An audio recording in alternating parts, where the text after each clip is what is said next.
To Auburn tonight, where Andy Burcham describes things for a living. Words have been his currency for 31 years. His voice, a part of the soundtrack to Auburn athletics and some of the moments that many Auburn fans might consider indescribable. And perhaps indescribable is the word for the summer Andy Burcham and the Auburn faithful have had. One of tragedy, perseverance, and yet through it all, a promise Andy is keeping for his late best friend. To be in the press box at Jordan-Hare Stadium is to be living a fantasy for Andy Burcham. To be the voice of the Auburn Tigers is to be living a dream come true. We're both doing the job that we've wanted to do since we were 6. I can't ever find the words to express how cool that feels to me.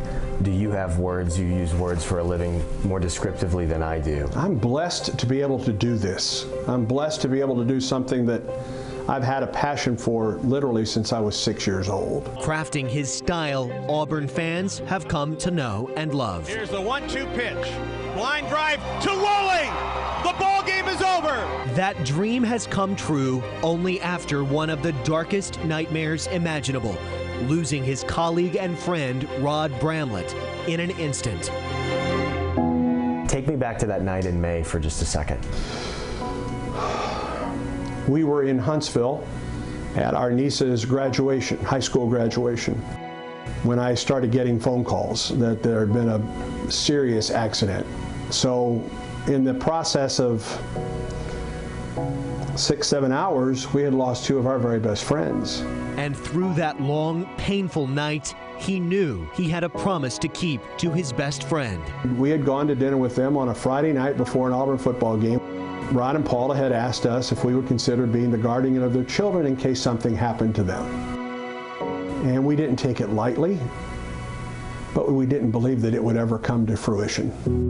On August 5th, Andy and his wife Jan became the legal guardians of Josh Bramblett, Rod and Paula's son, now entering his sophomore year in high school. Jan and I have never been parents other than the dogs that we have in our house. We're learning a great deal when we've jumped into the deep end here. Josh and I are learning.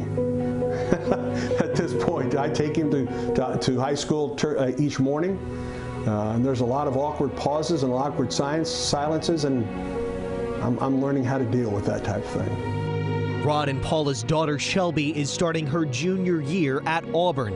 All are adjusting to a new normal. What a learning curve you have in a lot of ways right now. Yeah. Does it feel like that?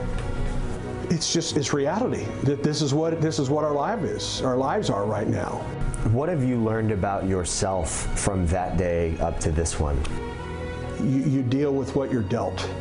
Communication is such an important part of all of our lives, and this summer it's been vitally important and will be for the rest of our lives.